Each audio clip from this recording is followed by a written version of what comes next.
What was the first coin that you bought and when did you buy it? Why did you buy it? The first time I bought cryptocurrency was back in 2015. I fell in the Web3 ecosystem in 2018 for peer-to-peer cryptography. As said just before, like it was Dogecoin. And I think my first coin was Ethereum. Well, so I started with Ether, so in 2016 or so. Probably Bitcoin 2014. I mean, I guess the backstory for the first coin I bought isn't necessarily as an investor. I generally try to stay away from crypto investing. Hi, who are you and can you introduce yourself? Of course. So I'm Bengt. I work for Anoma and Namada specifically. Hello, I'm Manfred, VP Engineering at Gnoland. My name is Adrian, I guess like in crypto since like 2014, something like that. My name is Brian Hennessy Shea. Hi, I'm Tomasz. Tomasz from Nethermind project, or more like company, because we work on a lot of things, mostly in Ethereum, Darknet ecosystems. My name is Ko. I head up growth at the Sui Foundation. Hi guys, my name is Bo. I'm here representing Polymer Labs. We're a tech company focused on bringing IBC to all chains via Polymer Hub.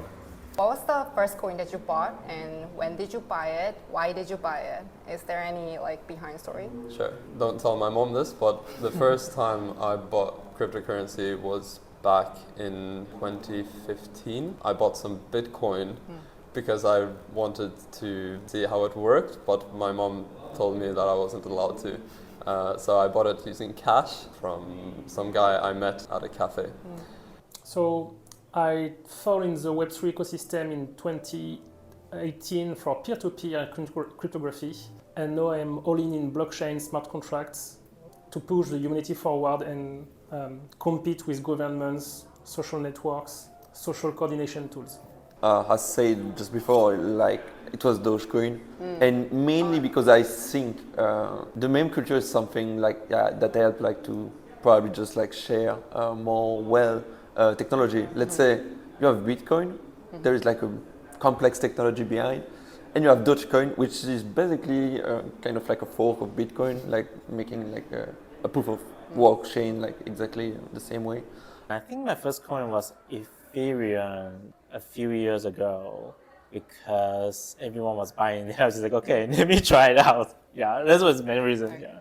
Well, so I started with Ether, so in 2016 or so. No, I went to a meetup in London to ask about Bitcoin, and when I arrived, there was this guy installing the early Ethereum version, and I started talking about Ethereum, and I got really excited. And I went back home, tried to install it. Probably Bitcoin 2014. I guess the backstory for the first coin I bought isn't necessarily as an investor. I generally try to stay away from crypto investing. The backstory is I was developing on Ethereum DeFi. I needed some gas to do test out some contracts, to deploy some contracts. So I ended up buying some ETH to pay for those gas fees to test what I was building. Yeah, it wasn't for an investment purpose. Can you describe your project in one sentence? Namada is an interchain privacy solution that is asset agnostic and focuses on public goods, period. So we're creating a new smart contracting platform which is aimed to push the limits and make them a way simpler so we can bring the mass developer people on Web3. I would say the product, if we talk about Ledger, it's pretty simple. The idea is having the access and the security to any digital asset in the self-custodial way. So this is pretty much it. This is my passion actually. I think the blockchain that makes sense technology-wise, it can really enable massive adoption. Well, I think helping to build fantastic blockchain solutions for the future of borderless and safe world. Well, we are a layer one, so layer one is probably the best way to think. The one sentence that would be inclusive of the scope of what we're trying to do is Polymer Hub is bringing IBC to all chains. What do you think of Korean Web3 community and what brings you here today?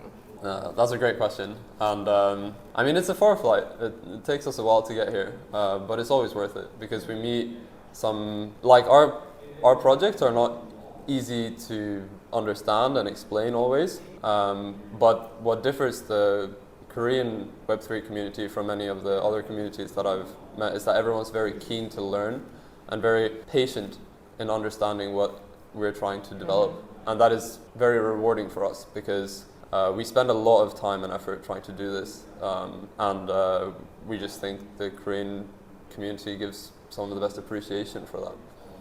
So that's my first interaction with Korean Web3 community. I think they are more concerned by Web3 than many other places in the world. So that's pretty good for us because we can speak with people which are already knowledgeable. So yeah, it motivates me to come back with the team. So yeah, I never went actually into Seoul and yeah, Is it your Korea. first time? Yeah, it's my first time. Welcome. Yeah.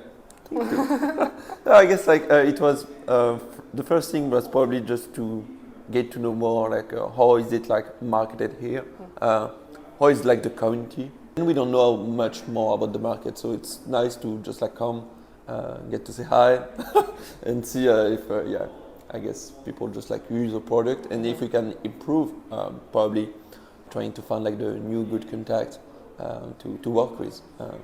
It's way bigger than I thought. So this is so last year I came here. It was my first time having this interaction with the Korean community. We didn't do any promotion, any marketing, and then the room was packed.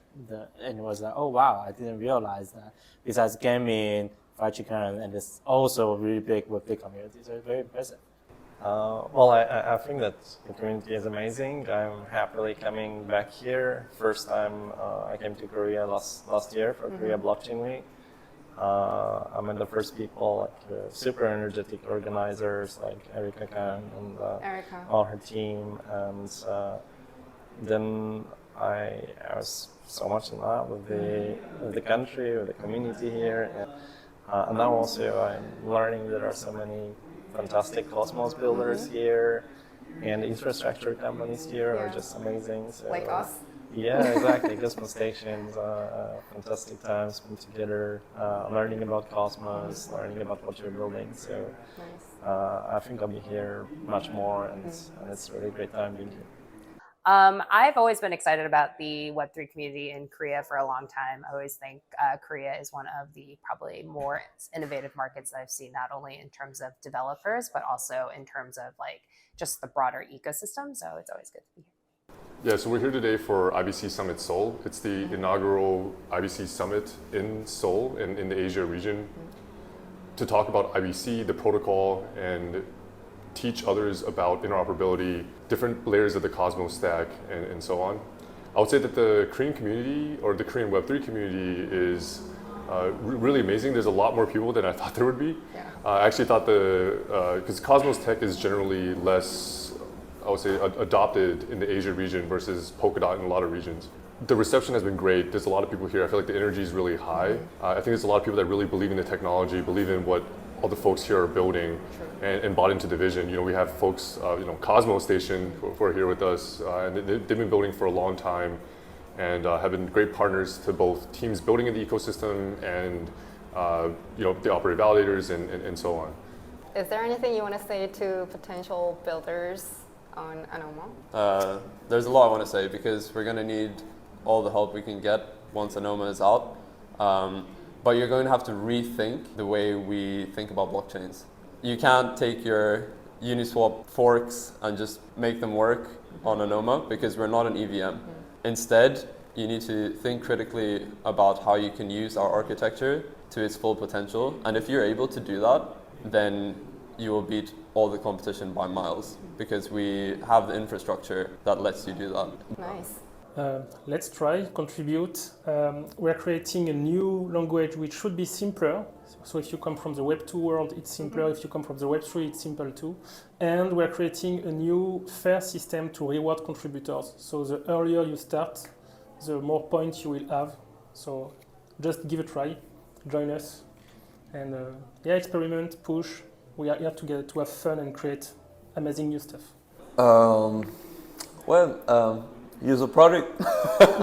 Simple, but yeah. No, just use a product because you want to be secure. Like you want to, I guess, like if it's speaking like for builders, you have to integrate like the Ledger Connect. You have to integrate the ability like for your users to interact with the ledger, because you need like a safe environment to have like in a long-term vision and not some just people that lose their phone. Like if you look at how many people just like lose their phone, it's pretty critical. And if it happens, just like in the wallet level or something, then your users are not gonna use your app anymore because they wanna have fun. Like, so why would you just like use it? And generally it's better like in the long term, I guess. Also, it's hard to say about Nethermind as a product because we have so many products and projects that we built together with other companies. So I think that Nethermind is a great invitation for a lot of junior developers, people who start in the blockchain space to maybe come to us and start some internship with us, or simply start collaborating on our projects and see that as a path to whatever career they imagine in blockchain. So it's an invitation. I think these users of whatever Nethermind is building are the ones who will be building Ethereum, Starknet, other blockchains in the future. Yeah, so I wouldn't say there's a necessarily focus on our end to get folks to build directly on Polymer. When we think about the internet, we think about the internet speaking the same language. So you have every single node or computer in the internet, they speak TCP, it's the same language. We want to bring builders to build on top of that protocol. So this extends beyond just Polymer. Even if they're not using Polymer's infrastructure, just like if I'm a builder and I'm building on it in the web, whether or not I'm using Cisco's infrastructure doesn't necessarily matter. What matters is we're building on the same standard infra layer and we're pushing these protocols and we're trying to create these standards.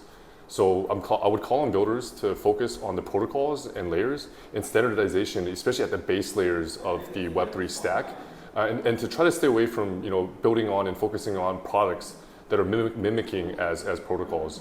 Over the long term, we'll reap the benefits of this, and also we'll suffer in the long term if we have a ton of fragmentation, especially at the infrastructure layer. So like the focus is not on Polymer, it's on IBC. Thank you. That's it for today.